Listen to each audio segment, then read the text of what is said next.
მოგესალმებით მეგობრებო, მინდა ჩემი აზრი გამოვთქვა, ქუთაისში დაფიქსირებული 151,000 ამომრჩეველი.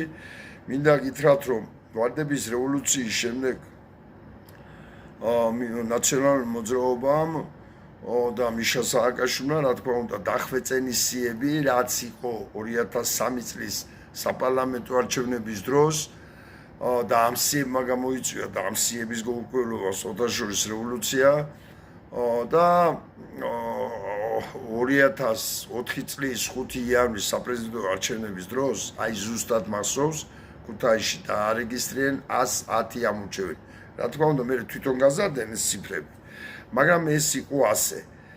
ამ წუთას დარწმუნებული ვარ, ქუთაისში არის ყველაზე დიდი 70,000 ამომრჩეველი, მეტი არა. არა და გვიწერენ 151 ამომრჩეველს.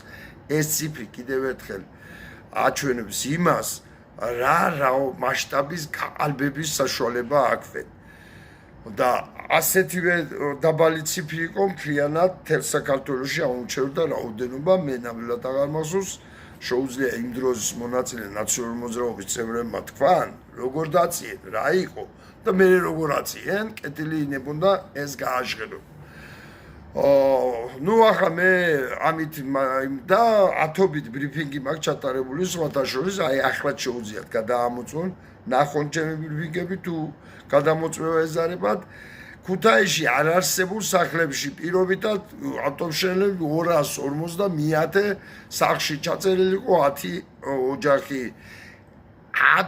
აი ფიცავარ ადამიანებს ელექტროჯიხურში, რომელსაც ჰქონდა რაღაც ნომერი, ახლა რა ამნიშნულობა. ელექტროჯიხურში ავანგარდში ჩაწერილი იყავდათ 5 სული ოჯახი, 5 ოჯახი.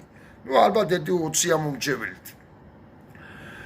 ესენი ყველაფერი გადაამოწონ, ვინც აპირებენ არჩევნებში მონაწილეობას, მათ ურჩევ.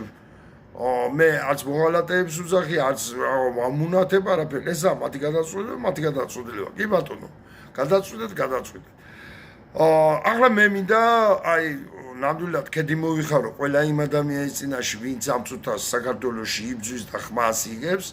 წარმომიდგენი ეს რაც ზეწოლის ქვეშ არის და ჩემგან ახლა რაღაცის თქვა ემიგრაციიდან იქნება უზნეობა, მაგრამ მაინც ვამბობ.